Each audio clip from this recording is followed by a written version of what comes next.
प्रेम से बोलिए छठी मैया की जय हो सूर्य नारायण भगवान। प्रिय भक्तगणों, आज कार्तिक मास शुक्ल पक्ष की पंचमी तिथि लोहंडा खरना का दिन है। मान्यता है कि खरना के दिन ही छठी मैया का आगमन होता है। तो आज आप श्रवण करेंगे मन को पवित्र करने वाली खरना व्रत की कथा। कथा को पूरा सुनिए, आधा नहीं, क्योंकि आधी कथा सुनने से छठी मैया का अपमान होता है और पूरा सुनने से छठी माता अपनी कृपा बनाए रखती है। सुहाग की लंबी उम्र होती है, घर में धन की वृद्धि होती है और संतान की सदा रक्षा होती है। हे छठी मैया, हे सूर्य नारायण भगवान, इस कथा कहानी को सुनते, हुकार भरते सभी भक्तों की मनोकामनाएं पूर्ण करना, उन्हें धन, पुत्र, आरोग्य, परिवार में खुशहाली प्रदान करना। एक गांव में एक देवरानी और एक जेठानी रहा करती थी। दोनों का बंटवारा हो चुका था। दोनों अलग अलग रहा करती थी, अलग अलग चूल्हे पर खाना बनाती थी, अलग अलग रहती थी, कोई भी काम अलग अलग करती थी। दोनों देवरानी जेठानी को कोई संतान नहीं थी। देवरानी बड़े ही अच्छे स्वभाव वाली और सीधी सादी महिला थी और जेठानी थोड़ी सी क्रूर और गुस्से वाली थी, लेकिन फिर भी वे एक दूसरे से सदा प्रेम से बातचीत करके अपने जीवन का यापन कर रही थी। धीरे धीरे समय बीतता गया। इस प्रकार करते करते 9 वर्ष हो गए, फिर भी दोनों को संतान सुख नहीं प्राप्त हुआ। एक दिन की बात है, देवरानी जेठानी अपने घर के बाहर बैठी हुई थी तो आस पड़ोस की महिलाएं वहां बैठकर आपस में बात कर रही थी कि कार्तिक मास आ गया है, हमें नियम धर्म से भोजन करना चाहिए, नियम धर्म से भोजन बनाना चाहिए, तुलसी माता की पूजा करनी चाहिए और छठ व्रत वाले दिन बड़े ही नियम धर्म से साफ सफाई से उसका पालन करना चाहिए। उन सब के बातें सुनकर देवरानी जेठानी उन सब से पूछने लगी कि इस व्रत को करने से क्या फल मिलता है, इससे क्या होता है। तब पड़ोसन बोली, सूर्य छठी व्रत है, ये कार्तिक के शुक्ल पक्ष का प्रधान व्रत है। ये छठ व्रत करे जो पूर्ण हो उनके मनोरथ। कोढ़ी को मिले काया, लंगड़े को मिले रथ, बाझन को मिलता है बेटा, निर्धन को मिले धन, अंधे को आंख मिलती है, सूखे को मिलता है सावन। इस प्रकार कहते हुए पड़ोसी ने छठ के महापर्व की सभी विधि विधान उन दोनों को बतलाया। ये सुनकर देवरानी जेठानी बड़ी ही प्रसन्न होती है और कहने लगी कि बहन, हम भी छठ करेंगे, अपने को पुत्र मांगेंगे और सच्चे मन से और पूरी निष्ठा लगन से इस व्रत को करेंगे। दोनों अपने अपने घर आई। कुछ दिनों बाद कार्तिक मास शुक्ल पक्ष की चतुर्थी तिथि आई। उन दोनों ने चतुर्थी के दिन नियम धर्म से भोजन बनाया। लौकी का सब्जी, चने का दाल, चावल, घी में भोजन बनाया और भोजन बनाकर दोनों बड़े प्रेम से भोजन को जो देवरानी थी वे अपने आस पड़ोस में भी उस प्रसाद को थोड़ा थोड़ा बांट देती है और थोड़ा सा कुत्ते के लिए निकाल देती है, थोड़ा सा गौ माता के लिए, थोड़ा सा बछिया के लिए और एक पत्ते पर पक्षी रानी को भी रख देती है। और जो जेठानी थी उसने प्रसाद बनाने के बाद किसी को भी नहीं दिया और चुपचाप खा ली। इस प्रकार से नहाए खाए का दिन तो पूर्ण हो गया। अगला दिन आया खरना लोहंडा का। इस दिन देवरानी जेठानी ने पूरे दिन उपवास रखा और संध्या के समय विधि पूर्वक साफ सफाई से भगवान के प्रसाद के लिए खीर बनाया। खीर बनाने के बाद देवरानी ने तो इस खीर के प्रसाद को भगवान को भोग लगाकर छठी मैया को चढ़ाकर अपने खाने के लिए उसने जैसे ही थाली में खीर परोसा, उसे याद आया कि उसने तो घी का दिया जलाया ही नहीं। अब घी का दिया लेने के लिए वह अलग कमरे में गई। अब इधर जेठानी ने भी पूरी श्रद्धा भाव से खीर बनाया। खीर बनाने के बाद वह भगवान को भोग लगाकर बिना किसी को बुलाए, बिना खीर प्रसाद वितरण किए खुद खीर खाने के लिए बैठ गई। फिर उसे भी याद आया कि उसने भी दिया नहीं जलाया है। वह भी दिया लेने के लिए अन्य कमरे में गई।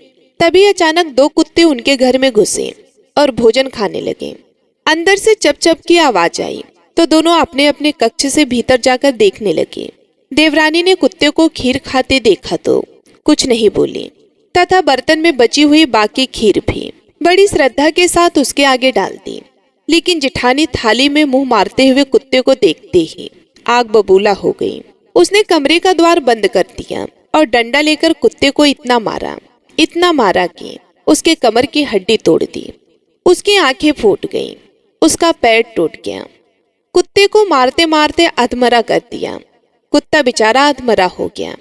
जैसे तैसे चिल्लाते चीखते वे जान बचाकर वहां से भागा। अब जो दोनों कुत्ते बाहर मिले तो एक दूसरे का हाल पूछने लगे। जो कुत्ता देवरानी के यहाँ गया था वह बोला, मैं जिसके कमरे में गया था वह स्त्री तो बड़ी ही भली है। मुझे खीर खाते देखकर भी वे मुझे कुछ नहीं कही, बल्कि बर्तन में खीर खत्म हो जाने के बाद उसने उसमें और खीर डाल दी ताकि मैं भर पेट खा सकूं। उसने तो मेरी आत्मा ऐसी तृप्ति की है कि मेरी तो छठी मैया से यही कामना है कि मरने के बाद मैं उसी का पुत्र बनूं और जीवन भर उसकी सेवा करके इस ऋण को चुका सकूं। जिस प्रकार उसने मेरी आत्मा को तृप्त किया है, उसी प्रकार मैं भी उसकी आत्मा को तृप्त करूं और उसे प्रसन्न करता रहूं। अब तुम बताओगे तुम्हारे साथ क्या हुआ, क्या बीती तुम्हारे साथ? देखकर लगता है कि तुम्हारी तो बहुत पिटाई हुई है। दूसरा कुत्ता बड़े ही दुखी स्वर में कहराता हुआ बोला कि हे मित्र, तुम्हारा अनुमान एकदम ठीक है। भाई, आज से पहले मेरी ऐसी दुर्गति कभी नहीं हुई थी। पहले तो थाली में मुंह मारते ही सारा जबड़ा हिल गया। फिर भी भूख से परेशान होकर मैंने 2-4 कौर खाए। वैसे ही वह दुष्टा आ गई और कमरा बंद करके डंडे से उसने मुझे इतना मारा कि मेरी कमर तोड़ दी, आंख फोड़ दी, पैर की हड्डी टूट गई। मैं तो छठी माई से यही निवेदन करता हूँ कि अगले जन्म में मैं उसका पुत्र बनकर उससे बदला लूं। जैसे उसने मुझे मार मार कर मेरी कमर तोड़ी, वैसे ही भीतरी मार से मैं उसका हृदय और कमर तोड़ डालूं।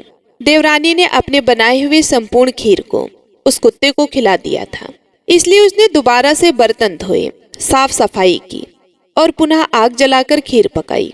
खीर पकाने के बाद उसने फिर से भगवान को, छठी मैया को भोग लगाई और आस पड़ोस में फिर से उसने खीर वितरण किया। उसके बाद आचमन करके खीर को बड़े ही प्रेम और श्रद्धा पूर्वक ग्रहण किया। इधर जो जिठानी थी वे गुस्से में आग बबूला हो गई थी। उसने दोबारा ना तो खीर बनाई, ना ही घर की साफ सफाई की।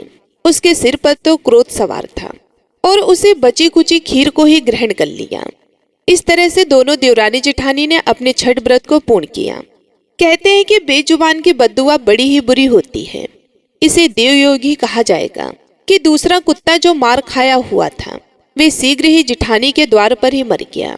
अब अपने प्रिय मित्र को मरा हुआ देखकर जो पहला कुत्ता था वह भी दुखी रहने लगा, अन्न पानी खाना छोड़ देता है और इस तरह से 4-5 दिन के बाद वह भी अपने प्राण त्याग देता है। इस प्रकार से कुछ दिन व्यतीत होते हैं और देवरानी जिठानी दोनों एक साथ गर्भवती हो जाती हैं। लोग कहने लगते हैं कि देखो, छठी मैया की कितनी बड़ी कृपा है कि दोनों ने एक ही साथ गर्भ धारण किया है। दोनों ने एक साथ छठी मैया का व्रत किया था। छठी मैया ने उन्हें आशीर्वाद दिया है।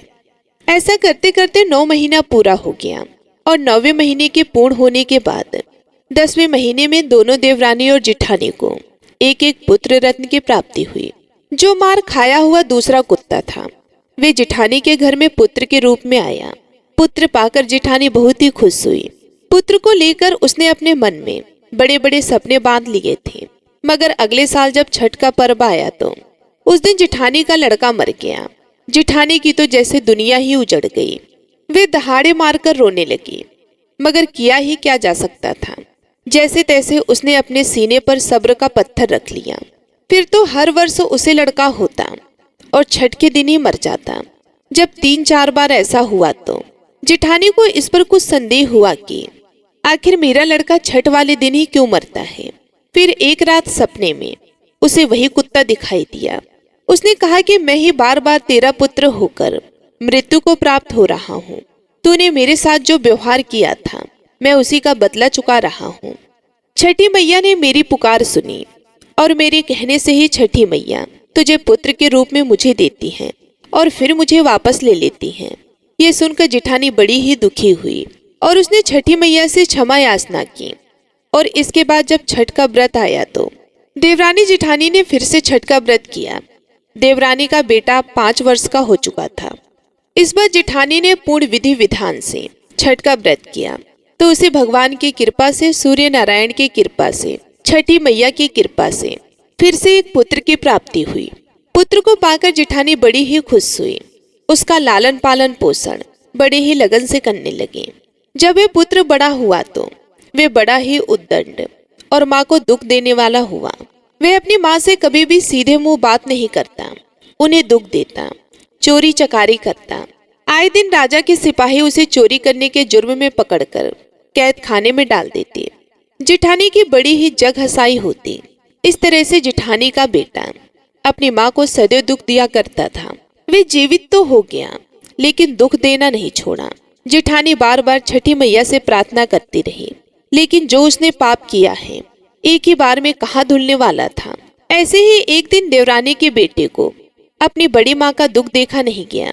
उसने अपने छोटे भाई को बहुत समझाया और अपने पूर्व जन्म का सारा वृतांत सुनाया, क्योंकि उसे अपने पूर्व जन्म की सभी बातें याद थी और किस प्रकार बड़ी माँ प्रायश्चित कर रही है।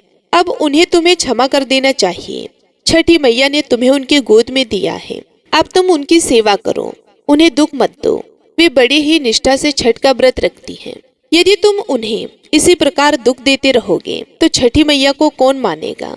छठ मैया की महिमा बड़ी ही निराली है। उनके ही प्रताप से तुम फिर से जीवित हुए हो।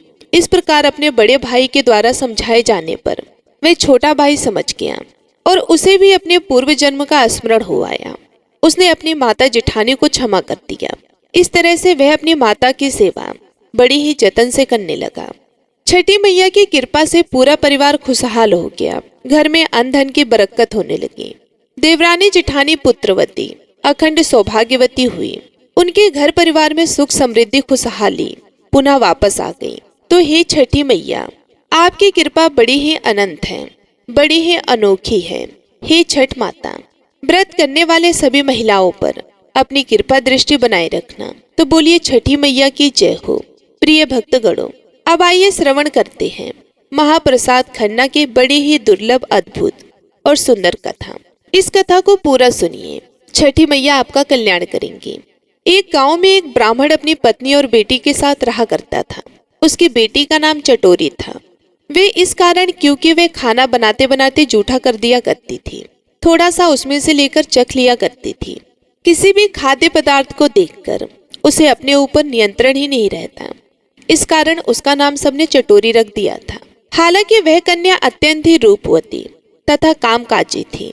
केवल एक अवगुण के कारण ही उससे कोई भी विवाह करने को तैयार नहीं होता।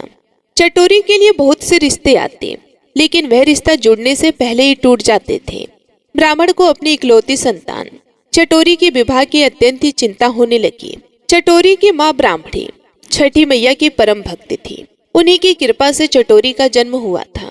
अब ब्राह्मणी ने मन ही मन छठी मैया से मनौती किया। अब क्या था, छठी मैया की कृपा से चटोरी के लिए एक रिश्ता आया, किंतु ब्राह्मणी अपनी पुत्री चटोरी के चटोरेपन की बात लड़के वालों से कही। यह बात सुनते ही लड़के की माँ ने विवाह से साफ साफ इनकार कर दिया। ये कह करके, हमारे घर आए दिन पूजा पाठ अनुष्ठान होते रहते हैं, हमें ऐसी बहू नहीं चाहिए जो घर में जूठा काठा करते फिरे। किंतु लड़के ने अपनी माँ को यह कहते हुए मना लिया कि लड़की बहुत ही सुंदर है, उसके जो बच्चे होंगे वह भी चांद का टुकड़ा होंगे। अगर लड़की के अंदर बात चटोरेपन की है तो अपनी बेटी समझकर सहन कर लेना। लड़के के निवेदन करने पर वह माँ मान गई और बड़े ही धूमधाम से चटोरी का विवाह नवरात्रि के शुभ दिनों में संपन्न हो गया। जब छठ का महापर्व आया तो चटोरी बहू की सास को चिंता होने लगी कि कहीं चटोरी के चटोरीपन की वजह से छठी माता के व्रत में कोई परेशानी न आ जाए। प्रिय भक्तों, जब छठ का व्रत आया, नहाए खाए तो किसी तरह पूरा हो गया। पहले दिन सब कुछ ठीक रहा, किंतु अब तो खरना के दिन खीर बनाने के साथ प्रसाद भी बनाना था और चटोरी को प्रसाद जूठा करने से भी रोकना था। इन सभी बातों को सोचते हुए सास ने एक उपाय निकाला। सास ने गेहूं को धोकर सुखाकर उसे चक्की में पिसवा दिया। अब जब चटोरी ने देखा कि इतना सुंदर आटा है तो उसके मन में आया कि क्यों ना मैं इसकी लिट्टी लगाकर खा लूं। अब ना चाहते हुए भी उसका बहुत मन कर रहा था लिट्टी खाने का, लेकिन अब क्या करें, सास की वजह से वह लिट्टी भी बना नहीं सकती थी। चटोरी तो किसी तरह मौका देख रही थी कि कब समय मिले और कब वह लिट्टी बनाकर खाए। और उधर उस सास ने चटोरी से कहा कि बहू, तुम नदी से एक घड़ा पानी ले आओ जो कि बहुत दूर है। जब तुम नदी से पानी लाओगी तभी प्रसाद बनेगा। यह सुनकर चटोरी बहुत ही प्रसन्न हो गई। वे चोरी से एक अंजुली आटा अपने आंचल में छुपा लेती है और घड़ा लेकर नदी की तरफ चली जाती है। अब इधर सास तो प्रसन्न हो रही थी, सोच रही थी कि चटोरी चली गई, अब बिना विघ्न के, बिना जूठा काटा के वे सफाई से प्रसाद बना लेगी। चटोरी जब नदी पर पहुंची तो नदी के तट पर एक पत्थर था। उस पत्थर पर उसने आटे को रखकर गूंथ लिया, लिट्टी का आकार दे दिया। अब उसे रही बारी पकाने की आग पर लिट्टी लगा दी और उस लिट्टी को एक पत्ते में लपेटकर अपने आंचल में छुपा लिया। घड़े में पानी भरकर वे रास्ते में चली आ रही थी। आते आते अब चटोरी को भूख बहुत तेज लग गई थी। उसने सोचा बिना किसी चीज के वह लिट्टी कैसे खाएगी। अब रास्ते में एक सूर्य भगवान का मंदिर पड़ता है। मंदिर में देखती है कि ढेर सारे घी के दिए जल रहे होते हैं। चटोरी यह सोचती है कि ये घी तो फालतू में बर्बाद ही हो रहा है, तो क्यों ना मैं इस घी को अपनी लिट्टी पर लगाकर खा लूं। मेरा पेट भी भर जाएगा और स्वादिष्ट भोजन भी मिल जाएगा। अब ऐसा सोचकर चटोरी ने जल्दी से सभी दियों से घी निकाला और उस घी को लिट्टी पर चुपड़कर पेट भर खा लेती है। जब लिट्टी खा लेती है तब उसने अपने घड़े से पानी पिया और अपने घर की तरफ चली आती है। आते आते उसे संध्या हो चुकी थी। सास बहुत खुश थी। उसने सोचा कि चलो आज का दिन पूरा हुआ। अब सास जल्दी से सारा सामान, पूजा की सामग्री लेकर घाट पर चली जाती है। अब दूसरे दिन जब लोग सूर्य भगवान के मंदिर में जाते हैं उनकी पूजा करने के लिए, तो उन्होंने देखा कि सूर्य भगवान का जीव बाहर निकला हुआ है। सबको देखकर बहुत ही हैरानी होती है। लोग सोचते हैं कि ये कहीं अपशगुन तो नहीं। इसके लिए लोगों ने भगवान सूर्य देव से बहुत प्रार्थना किया कि हे भगवान, आप अपना जीव अंदर कर लीजिए, कहीं यह अनिष्ट का प्रतीक तो नहीं है। हे भगवान, हमसे क्या गलती हो गई है। लेकिन सूर्य भगवान अपना जीव अंदर करने को मानते ही नहीं। बड़े बड़े विद्वान पंडित आकर थक गए, सूर्य भगवान माने ही नहीं। वे तो चटोरी के चटोरेपन की वजह से ही सूर्य भगवान की जीभ बाहर आ गई थी। अब उस नगर के राजा ने घोषणा करवा दी कि जो भी कोई सूर्य भगवान के जीभ को अंदर कर देगा मैं उसे मनचाहा इनाम दूंगा। यह बात चटोरी ने भी सुन ली। चटोरी जल्दी से सूर्य भगवान के मंदिर में पहुंची और कहती है कि महाराज, मैं सूर्य भगवान की जीभ को अंदर कर सकती हूँ। चटोरी की बात सुनकर सब लोग बहुत ही हंसने लगे कि इतने बड़े बड़े विद्वान महापंडित हैं जो कोई कुछ नहीं कर पाया, और ये चटोरी जो दिन भर चाटती खाती रहती है, दिन भर सभी चीजों को जूठा करती रहती है, भगवान का पूजा पाठ भी नहीं करती, और यह चटोरी भगवान के जीभ को अंदर कर देगी। ऐसा कैसे हो सकता है। लेकिन चटोरी ने कहा कि नहीं, मैं कर सकती हूँ। ऐसा कहते हुए चटोरी मंदिर के अंदर जाती है, दरवाजा अंदर से बंद कर लेती है और भगवान से बहुत ही प्रार्थना करती है, मान मनौती करती है, क्षमा याचना करती है। लेकिन सूर्य भगवान नहीं मानते, उनका जीव अंदर नहीं आता। अब तो चटोरी परेशान हो गई। उसे आया बहुत तेज गुस्सा। उसने जोर से अपनी मुट्ठी बांधी और खींचते हुए भगवान से कहा कि हे भगवान, अगर आपने अपना जीव अंदर नहीं किया तो मैं आपके जीभ पर एक मुक्का मारूंगी। आपका जीभ कटकर धरती पर गिर जाएगा। फिर तो राजा पूछेंगे तो मैं राजा से कह दूंगी कि मैंने जीभ को अंदर कर दिया और उस कटे हुए जीभ को कहीं फेंक दूंगी।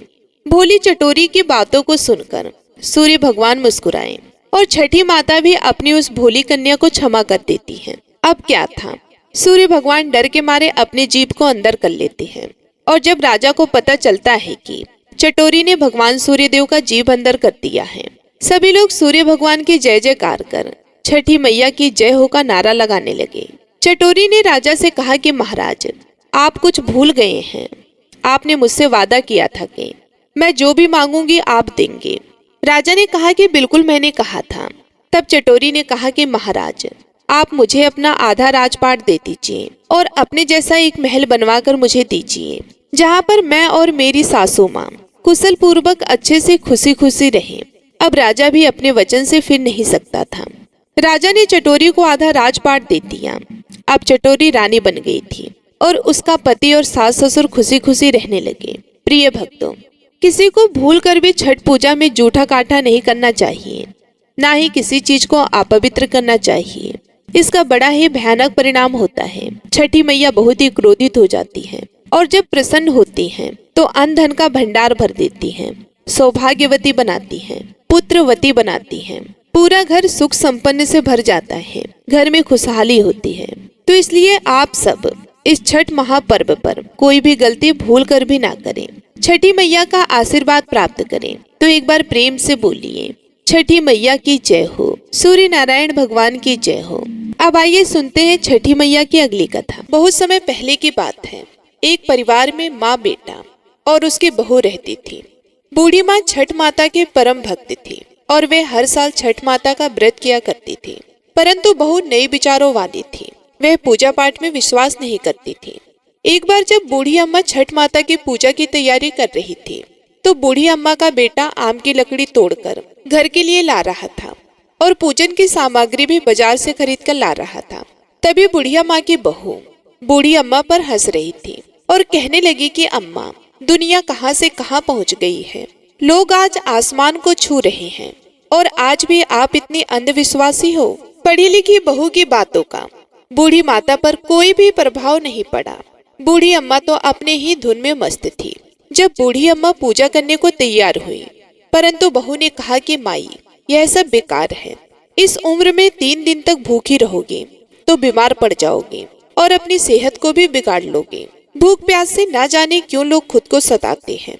नई बहू की यह बातें सुनकर उसके भोलेपन पर बुढ़िया माँ मुस्कुराने लगी और कहा कि अरे बहू, शादी के बाद मेरी संतान नहीं हो रही थी, तब मैंने इसी व्रत को किया था। तब छठी मैया ने मेरी पुकार सुन ली। तुझे पता है बहू, यह तेरा पति भी छठी मैया का ही प्रसाद है, यह अंधविश्वास नहीं है। अतः हे बहू, छठी मैया तो कड़ कड़ में निवास करती है। मेरी बातों को मानो और तुम भी मेरे साथ छठी मैया के व्रत को कर लो तो छठी मैया तेरी भी गोद भर देंगी। मगर वे नए युग की सोच वाली बहू किसी की कहाँ सुनने वाली थी। वो तो मुंह टेढ़ा करके सासू माँ से बोली कि मुझको कौन सा दुख है और मैं इस पूजा पाठ को नहीं करने वाली। सुंदर पति मिला है, जीवन में सब कुछ मिला है, आलीशान घर है, दिन रात मस्त रहती हूँ। पूरे गांव में मुझ जैसा धनवान कहाँ, और सासू माँ कर्म प्रधान है इस दुनिया में। बाकी सब कुछ बेकार की बातें हैं। सासू माँ के लाख समझाने पर भी बहू पर कोई असर नहीं हुआ। वह नास्तिक थी, बार बार छठी मैया की बुराई किए जा रही थी। तब उसका पति वहां आया और उसने भी उसको समझाने की कोशिश की और उसने कहा कि देखो प्रिय, देवी देवताओं के आगे अहंकार करना ठीक बात नहीं है। तुम भी व्रत और पूजा करने में माँ का सहयोग करो। लेकिन वह तो अपने पति की भी बात को मानने को तैयार नहीं थी। बहुत सीधी सीधी बोल दी कि मुझे नहीं पड़ना इस अंधविश्वास के चक्कर में। पति भी थक गया उसे समझाते समझाते और बोला, ठीक है, तुम्हें जो करना है वही करो। मैं तो छठ माता का घाट सजाने जा रहा हूँ, जिससे मेरी माँ छठी मैया के श्री चरणों में अपने सिर को झुका सके। बेटा हाथ में कुदाल लेकर घाट पर चला जाता है छठ माता की पूजा के लिए और सुंदर घाट को बनाने में जुट जाता है। अपनी माँ की पूजा की तैयारी में माँ की मदद करता है। आम की लकड़ी को जलाकर अपनी माँ के साथ ठेकुआ सिखवाता है। पूरी भक्ति से दोनों माँ और बेटी छठ के पर्व को मनाते हैं। बूढ़ी अम्मा की बेटी ने घर और द्वार को गाय के गोबर से लीपा। उसी समय उसकी पत्नी पाँव में सैंडल पहने हुए वहां से गुजरती है और कहती है कि हाय, पता नहीं ये कौन सा त्योहार है और पूरे घर को ही गोबर गोबर बना रखा है। अब तो घर से बाहर निकलना मुश्किल हो रहा है, कैसे गोबर की दुर्गंध आ रही है। और उसने अपने पति से कहा कि तुम और तुम्हारी माँ बहुत बड़े भक्त बनते हो। देखो जी, आपके बदन से भी गोबर की बदबू आ रही है। अब तो नहा कर ही घर आना। बहू की बातें सुनकर बूढ़ी अम्मा बहू को समझाती है कि अरे बेटा, तुझे नहीं पता कि गोबर को तू जो दुर्गंध कह रही है, उसी गोबर में बहुत से ऐसे रसायन पाए जाते हैं जिसके लीपने से घर की बहुत सी बीमारियां कोसों दूर चली जाती हैं। इतना सुनकर बहू और बिगड़ गई। झुंझुलाकर बूढ़ी अम्मा से बोली कि पहले तो लकड़ी पर ठेकुआ बनाया और अब गोबर से लीपकर पूरे घर को गोबर ही गोबर कर दिया। इन दोनों की बहस के बीच बेटा आकर बोला कि अरे प्रिय, तुम माता से झगड़ा मत करो, चलो अब जाकर तैयार हो जाओ। छठ माता के घाट पर जाने का समय हो गया है। बैंड बाजे वाले को बुलवाकर, दोना उठाकर, दौरा उठाकर वे सब घाट पर चल दिए। पीछे पीछे बूढ़ी माँ गीत गाते चल रही थी, पर बहू को तो इन सब में कोई रुचि नहीं थी। वो तो सज धज कर मटक मटक कर चल रही थी। बूढ़ी अम्मा और उसके बेटे ने बहू को बहुत समझाया तो बहू अपने पति और सासू माँ के साथ घाट पर तो चली जाती है। पर वे जैसे ही घाट पर पहुंचती है, वह पूजा के बजाय मेले में घूमने लग जाती है। कुछ देर बाद उसका पति बहू को वहां ना पाकर उसे ढूंढने में लग जाता है। कहीं हलवाई की दुकान पर स्वादिष्ट पकवान का आनंद उठाते हुए नजर आती है। वे उससे आकर कहता है कि प्रिय, यह क्या करती हो? तुम यहाँ तक आई हो तो माँ के साथ बैठो। तो पत्नी ने झुंझुलाकर कहा कि ना जी, मैं पूजा पाठ में नहीं बैठने वाली और ना ही घाट पर आने वाली हूँ। मैं तो मेला घूमूंगी और जम के खाऊंगी और जम कर पीऊंगी। तुम अपना पूजा पाठ करो, मेरा पूजा पाठ से कोई लेना देना नहीं है। इनकी बहस आपस में सभी लोग देख रहे थे। शर्मिंदा होकर वह पति वहां से चला गया और छठ के घाट की ओर जाने लगा। और वे घाट की ओर जैसे ही जाता है, वे नहाने के लिए उस नदी में डुबकी लगाता है तो वे डूब जाता है। डूबता डूबता वह जोर जोर से चीखने लगता है कि बचाओ बचाओ, लेकिन किसी को भी यह आवाज कहाँ से आ रही है पता ही नहीं चलता है। कोई तो जाओ ढूंढ के लाओ, सब यही चिल्लाने लगे। जैसे ही बूढ़ी अम्मा को पता चला कि उसका बेटा नदी में डूब गया है तो वे छाती पीटकर रोने लगी और छठी माता से ही सवाल करने लगी कि अरे माँ, मैं तो माँ हूँ और तुम भी एक माँ हो, और तुम कैसी माँ हो जिसने एक माँ से उसका बेटा छीन लिया है। जब से मेरी शादी हुई है मैं पिछले 30 साल से पूजा करती आ रही हूँ। माँ बोल, मेरी भक्ति में कौन सी कमी आ गई थी जो तूने मेरी गोद को सूना कर दिया? मुझसे या मेरे लाल से ऐसी कौन सी भूल हो गई? बोलो माँ, जो तूने मेरे लाल को छीन लिया। अरे माँ, मैं तो छठ घाट तेरी पूजा करने आई थी, तूने तो मेरी दुनिया ही उजाड़ दी है। हे माँ, यदि जाने अनजाने में कोई गलती हो गई हो तो उसकी सजा मेरे बेटे को मत दो, मेरा लाल लौटा दो। यदि तूने मेरा लाल नहीं लौटाया तो ये तेरी बूढ़ी भक्त यही इसी नदी में कूदकर अपने प्राण दे देगी। अब या तो मेरे बेटे को लौटा दे या मेरे प्राण को ले ले। उधर मेले में सबको आगाह किया जा रहा था। छठ घाट पर आए सभी व्यक्तियों को सूचित किया जा रहा है कि घाट के गहरे पानी में ना जाएं। अभी अभी सूचना मिली है कि एक व्यक्ति गहरे पानी में डूब गया है। पानी में आगे जाने पर खतरा होने की आशंका है, इसलिए कोई भी नदी के गहरे भाग में ना जाए। यह बात सुनकर बहुत दौड़ी दौड़ी आती है। वहां जाकर वह देखती है कि उसकी सासू माँ दहाड़ मारकर रो रही है और उसका पति इस दुनिया में नहीं रहा। तो उसे सदमा लग जाता है। वह जोर जोर से चीखने लगती है और रोने लगती है। पागलों की तरह लोगों के ऊपर ईंटों को उठाकर फेंकने लगती है। चीख चीख कर बूढ़ी माँ से कहती है कि मैंने तो पहले ही कहा था कि माँ, छठ व्रत की पूजा में मत पड़ो। यह सब ढोंग है, अंधविश्वास है। तेरे ध्यान न देने के कारण आज मेरा पति मुझसे दूर चला गया है। अपनी माता को भला बुरा बोलते हुए वे छठ माता को कोसने लगे। इस घटना को देखकर वहां खड़े सभी लोगों की सांसें रुक जाती हैं। सब लोग आपस में बात करते हैं कि बेचारी के साथ में बहुत बुरा हुआ, और मन ही मन सभी लोग छठ माता को पुकारने लगते हैं कि हे माँ, इस बुढ़िया माँ की पुकार सुन लो। अब छठ माता तो है ही दयालु, वे कभी अपने भक्तों को निराश नहीं करती, कभी उन्हें बेसहारा और उदास नहीं छोड़ती। इधर पुत्र वियोग में बूढ़ी माँ अपनी जान देने को पानी में जाती है। वैसे ही नदी के अंदर से एक लहर उठती है और वे लहर किनारे की ओर जोर से आती है। उसी लहर में से उस बूढ़ी माँ का बेटा भी बाहर निकल आता है। इस दृश्य को देखकर वहां खड़े सभी लोगों की आंखें खुली की खुली रह जाती हैं। सबकी आंखों में खुशी के आंसू आ जाते हैं और बाद में बूढ़ी माँ खुशी से जोर जोर से रोती है और बहू भी खुशी के आंसुओं को रोक नहीं पाती। यह सारा दृश्य चल ही रहा था कि बादलों से बिजली के कड़कने की आवाज आती है और आकाशवाणी में छठी माता ने कहा कि मेरी पुत्री, मैं किसी का भी अहित नहीं करती। मैं तुम्हारी आंखों से अज्ञान का पर्दा हटाने के लिए ही तुम्हारे पति को पानी में डुबोया था। पुत्री, मैं सदैव अपने भक्तों की रक्षा करती हूँ। इस कलयुग में जो भी भक्त मेरी पूजा सच्चे मन से करता है, मैं उसकी सभी मनोकामनाओं को पूरी करती हूँ। इतना कहकर छठी माता अंतर्ध्यान हो गई और वहां खड़े सभी भक्तों ने छठी माता के नाम का जयकारा लगाया। अब बहू को भी पछतावा होता है और वे भी अब से छठी माई पर विश्वास करने लगती है। उसने भी छठी माता का व्रत किया और उनकी पूजा करने के लिए वे घाट पर आई और सास और बहू और बेटे ने खुशी खुशी सब मिलकर छठ माता की पूजा की। हे छठी माता, आपने जैसे बहू और सास पर अपनी कृपा की, वैसे ही सभी पर अपनी कृपा बनाए रखना।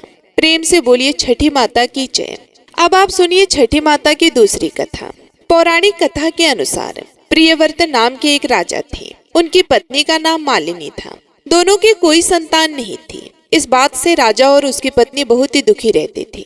उन्होंने एक दिन संतान प्राप्ति की इच्छा से महर्षि कश्यप द्वारा पुत्र यज्ञ करवाया। इस यज्ञ के फलस्वरूप रानी गर्भवती हो गई। 9 महीने बाद संतान सुख को प्राप्त करने का समय आया तो रानी को मरा हुआ पुत्र प्राप्त हुआ।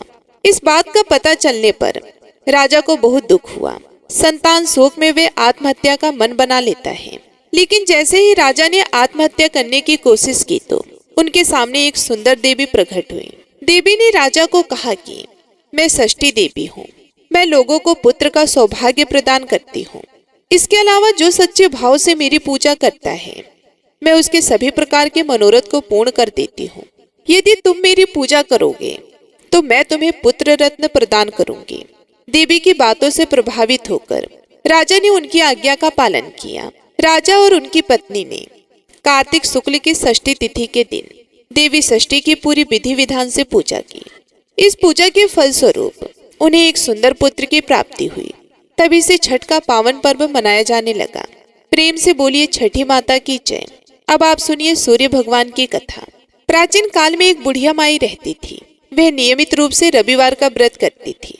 रविवार के दिन सूर्योदय से पहले उठकर बुढ़िया माई स्नान से निर्वृत्त होकर आंगन को गोबर से लीपकर स्वच्छ करती थी। उसके बाद सूर्य भगवान की पूजा करते हुए रविवार का व्रत कथा सुनकर सूर्य भगवान को भोग लगाकर दिन में एक समय भोजन करती थी। सूर्य भगवान की अनुकंपा से बुढ़िया माई को किसी प्रकार की चिंता एवं कष्ट नहीं था। धीरे धीरे उनका घर धन धान्य से भर रहा था। उस बुढ़िया माई को सुखी होते देखकर उनके पड़ोसन उनसे चलने लगे। बुढ़िया ने कोई गाय नहीं पाल रखी थी, अतः अपने पड़ोसियों के आंगन से गाय का गोबर लाते थे। पड़ोसी ने कुछ सोचकर अपने गाय को घर के अंदर बांध दिया। रविवार को गोबर न मिलने से बुढ़िया माई अपना आंगन लीप नहीं सकी। आंगन न लीप पाने के कारण उस बुढ़िया माई ने सूर्य भगवान को भोग भी नहीं लगाया और उस दिन स्वयं भी भोजन नहीं किया।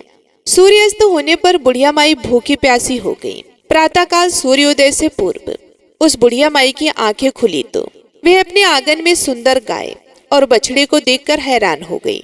गाय को आंगन में बांधकर उसे जल्दी से चारा पानी खिलाया। पड़ोसी ने उस बुढ़िया माई के आंगन में बंधी गाय और बछड़े को देखा। वे उससे और भी अधिक जलने लगे। तभी गाय ने सोने का गोबर किया। गोबर को देखते ही पड़ोसन की आंखें फटी की फटी रह गई। पड़ोसन ने उस बुढ़िया माई को आसपास ना देखकर तुरंत उस गोबर को चुरा लिया और अपने घर ले गई तथा अपनी गाय का गोबर वहां रखाई। सोने के गोबर से पड़ोसन कुछ ही दिनों में धनवान हो गई। गाय प्रतिदिन सूर्योदय से पूर्व सोने का गोबर किया करती थी। पड़ोसन उस गोबर को उठाकर ले जाया करती थी। बहुत दिनों तक बुढ़िया माई को सोने के गोबर के बारे में कुछ भी पता नहीं चला। बुढ़िया माई पहले की तरह रविवार को भगवान सूर्यदेव का व्रत किया करती थी और कथा सुनती थी। लेकिन सूर्य भगवान को जब पड़ोसन की चालाकी का पता चला तो उन्होंने तेज आंधी चलाई। आंधी का प्रकोप देखकर बुढ़िया माई ने गाय को घर के अंदर बांध दिया। सुबह उठकर बुढ़िया माई ने सोने का गोबर देखा तो उन्हें बहुत आश्चर्य हुआ।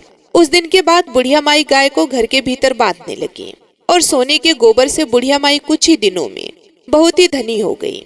उस बुढ़िया माई के धनी होने से पड़ोसन बुरी तरह से जल भूनकर राख हो गई और उसने अपने पति को समझा बुझाकर उस नगर के राजा के पास भेजा। तो राजा ने अपने सैनिकों को भेजकर बुढ़िया माई से उस गाय को छीन लिया। अब बुढ़िया माई बहुत रोने लगी। जब राजा ने सोने का गोबर देखा तो उसके आश्चर्य का ठिकाना ही नहीं रहा। राजा ने उस गाय को पूरी तरह से अपना बना लिया। अब इधर रविवार का दिन था। सूर्य भगवान को भूखी प्यासी बुढ़िया माई को इस तरह प्रार्थना करते देखकर उस पर बहुत करुणा आ गई। उसी रात सूर्य भगवान ने राजा को स्वप्न में कहा कि राजन, बुढ़िया की गाय और बछड़ा तुरंत लौटा दो, नहीं तो तुम पर विपत्ति का पहाड़ टूट पड़ेगा, तुम्हारा महल नष्ट हो जाएगा। सूर्य भगवान के स्वप्न से बुरी तरह भयभीत राजा ने उठते ही गाय और बछड़ा बुढ़िया को लौटा दिया। राजा ने बहुत सा धन देकर बुढ़िया माई से अपने गलती के लिए क्षमा मांगी। राजा ने पड़ोसन और उसके पति को उसकी इस दुष्टता के लिए दंड दिया। फिर राजा ने पूरे राज्य में घोषणा करवाई कि सभी स्त्री और पुरुष रविवार का व्रत करेंगे। रविवार का व्रत करने से सभी लोगों के घर धन धान्य से भर गए।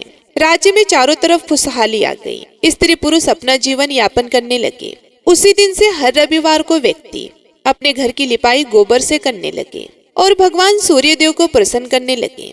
प्रेम से बोलिए श्री सूर्य नारायण भगवान की जय। जय हो सूर्य देवता। हे सूर्य भगवान, जिस प्रकार आपने बुढ़िया माई को दिया, उसी प्रकार आप अपने भक्तों को कथा कहने वाले, सुनने वाले और हुकार भरने वाले को देना। जय हो सूर्य देवता। अब सुनिए भगवान गणेश की कथा। एक बहुत ही गरीब और अंधी बूढ़ी माई थी।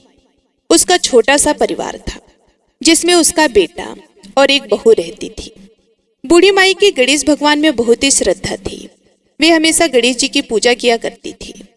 तो एक रोज गणेश जी ने कहा कि बूढ़ी माई, कुछ तो मांग, मैं तेरी पूजा से बहुत ही प्रसन्न हूँ। तो बूढ़ी माई ने गणेश जी की बात सुनकर कहने लगी कि हे गणेश भगवान, मुझे तो मांगना ही नहीं आता है, मैं तुमसे क्या मांगूं। तो गणेश जी कहने लगी कि कोई बात नहीं, आज तुम घर पर अपने बेटे बहू से पूछ कर आ जाना, कल मैं फिर आऊंगा, तब मुझे बता देना कि तुम्हें क्या चाहिए। तो बुढ़िया ने कहा ठीक है, और वे बड़ी ही खुशी खुशी अपने घर आई। घर आकर अपने बेटे से बोली कि बेटा, आज मुझे प्रभु विनायक बाबा ने स्वयं दर्शन दिए हैं और मुझे वरदान मांगने के लिए कहा है, लेकिन मुझे तो पता ही नहीं कि मैं क्या मांगूं, इसलिए आज तुम ही मुझे बताओ कि मुझे क्या करना चाहिए। गणेश जी भगवान तो कल फिर आएंगे। फिर उसके बेटे ने कुछ देर सोचने विचारने के बाद कहा कि माँ धन दौलत मांग लो। तो बेटे की बात सुनकर बुढ़िया माई अपने बहू के पास गई और बहू से जाकर पूछा कि बहू, अब तुम बताओ।